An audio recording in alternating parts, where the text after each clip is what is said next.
Guys, welcome back to another video with me. I'm Nikki, and if you're just joining me, go ahead and subscribe below. We're making things for your friends and family. Today, super quick tutorial for you. We are just going to use some more of those scraps that you have that you're accumulating just so that you can be able to put something in a stocking stuffer, or give as a gift to someone. Okay, so today you're going to use up some more of those fabrics and we're just going to make a super simple keychain. Okay, I'm going to put the pattern down below so you can print it, but otherwise, or you can freehand it yourself. All right, let's get started. I have already adhered my interface to the back of my fabric pieces. Okay, and everything that you need is down below, so I'm not going to talk you through it, but you will need your hammer and things like that. I'm going to put these pieces right sides together. I'm going to sew all the way around, and I'm going to leave a portion of this open. Probably, I'll go for the sides. I'm gonna leave a portion of it open. So if you need to, go ahead and pin it. I'll pin this. I'll pin it right in the middle. Okay, so it doesn't get in the way of going all the way around the keychain. Okay, all right. Now going around the curve, going around this entire thing, because it's small, I am staying on 2.5 so that the stitches are going to be smaller going around the curve. Okay.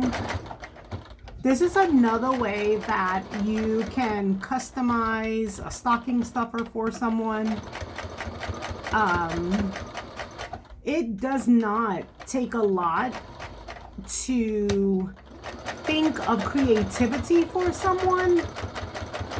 You can go in a fabric store and like at Joann's or Hobby Lobby, and you can purchase just 1/8 of a yard of fabric. And that way everybody can get their personal gifts. You don't have to go in and be like, oh, I'm gonna spend a whole lot of money on yards of fabric that I won't use. No, you can just go in and buy a small portion. And this way everybody gets what they like. Little special projects, okay? I left a portion there open.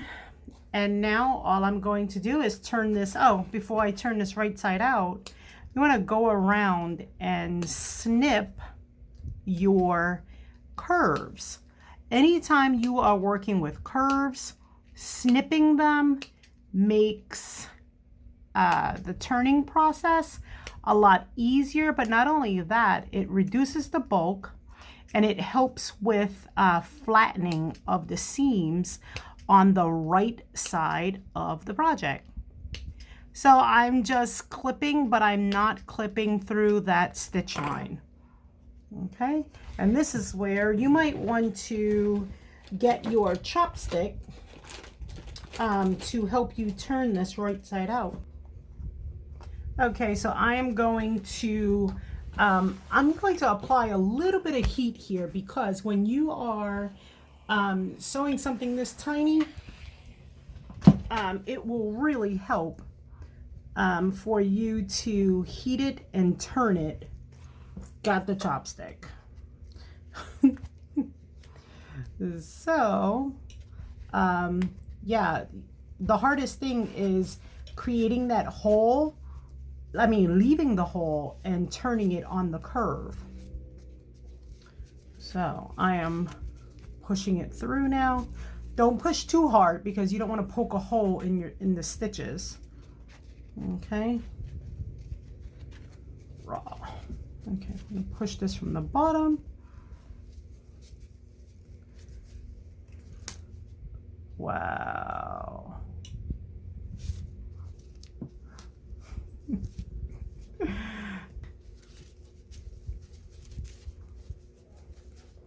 Okay, I'm just poking out around the curves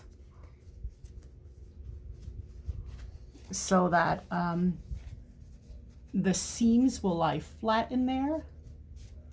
I'm going to gently push up the tab. Okay, now you can make these obviously as large as you would like to, or you can just go, you know, straight and do, you could choose just to do a squared keychain or a rectangular one. I'm gonna iron this flat before I turn in those corners. Checking those seams, not the corners, before I turn in these edges right there. Okay, so now what I want to do is we want to turn this in. We want to push this in, and you're just going to close it up the way you would normally close up a project. Okay. Good. I'm using the tip of the scissors because I sewed around 1/8 of an inch. So perfect, that looks good. I didn't leave a large seam allowance. So I'll tell you what, when I leave the pattern down, I'll make the seam allowance larger for you all. It's just that I knew I was going around a curve. Okay. Well, as long as you guys know I'm not a professional. Okay, so I'm sewing 1/8 of an inch. I'm going super close to the edge because I pretty much just want this to be for the top stitch for the look at this point right now.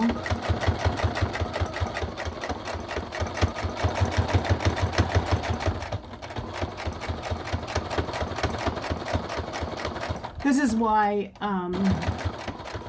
sewing with the small stitch length is really good to go around curves. It helps you turn quicker, and it also doesn't have large thread pieces around your curves if your curves are tiny. I learned that when I was sewing hobo bags, and no one ever told me that.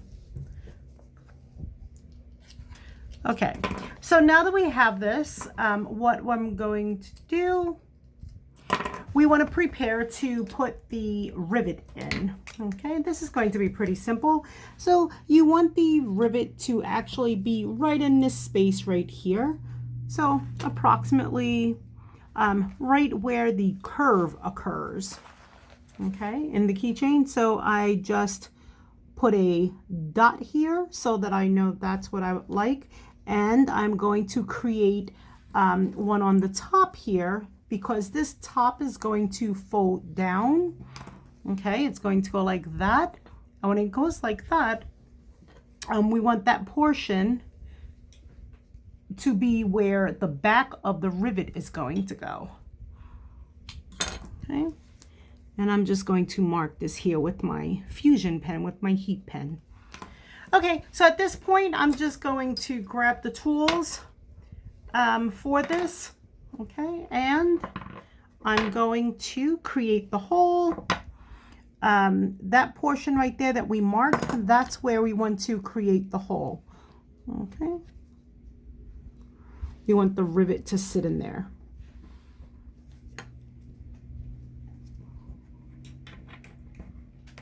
Honestly, sometimes these tools, when you're sewing through several layers, sometimes they give you a problem.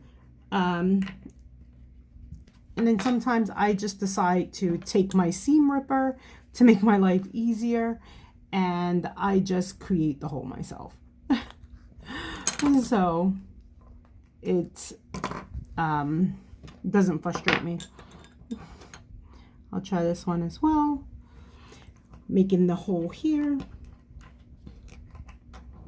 Now, I've recently gotten into doing leather, and if you are familiar with leather, this is a really cool project to make as well with tooling leather. But clearly, obviously, we sew on this channel. So I wanted to show you something that you can sew and not have to actually stitch. I mean, not have to hand stitch. So I just got my rivets, my rivet pieces, And what I'm going to do is I'm going to put the long part of the rivet through the actual wrong part through the fabric. Okay, then what I'm going to do is grab the keychain circle ring, put the long piece of the post for the rivet through the second hole that you fold over. Go ahead and grab the back portion. Okay, and it should go on with a little bit of a snap. Okay. What I'm going to do is on the under part right here, I'm just going to lie this fabric so that I don't destroy the front part of the cap. This has two parts. It's not concave, but it has a little bit of a curve. That's going on the back of that, on the back of the rivet. And now I'm just going to tap with my hammer. If you have a mallet, go ahead. I'm going to use a hammer. Okay. And that's pretty much it. Oh, I banged a little hard. You can see that there, my force. But yeah, don't bang hard.